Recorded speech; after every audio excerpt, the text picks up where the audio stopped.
One of the things that's happened in business, I think, is that to the pursuit of shareholder value, we've lost raison d'etre. Blair Sheppard, Dean, Fuqua School of Business, Duke University. If you get your raison d'etre right, it's not in conflict with making money.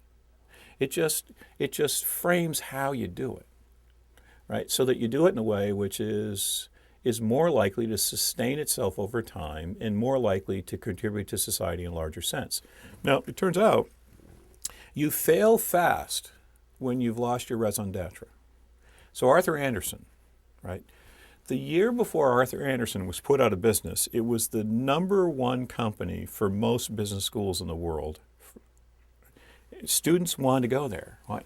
Because they made a lot of money, they were really professionally well developed, it was a spectacular firm to work for. But they forgot their raison d'etre, which was to ensure fairness and honesty in the marketplace. Right? It was to make sure that the numbers that were produced were numbers we could believe. As soon as they forgot that, they failed overnight. Enron failed overnight.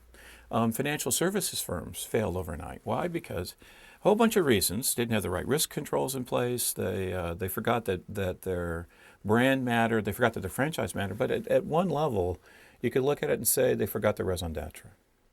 Right? And so all I'm saying when I sort of say there's a moral side to business is something that's straightforward, which is remember why you're in business and predicate every decision you make on that as well as whether you're going to make money.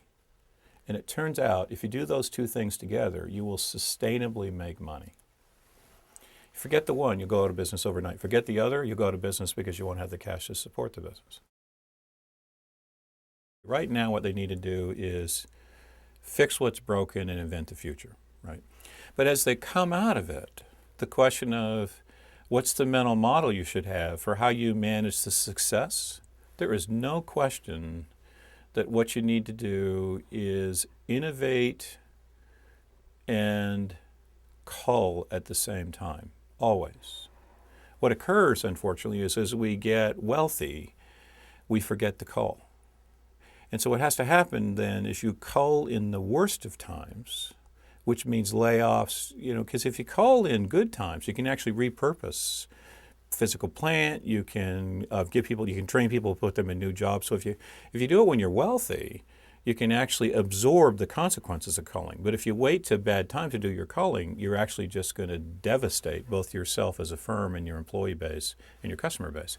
And so I think the issue is be disciplined at the same time you're being creative, right? And if you can be disciplined at the same time you're being creative, you will prepare yourself for the next downturn because you'll be trim, right? Where others won't be, and you'll just survive better through a difficult time.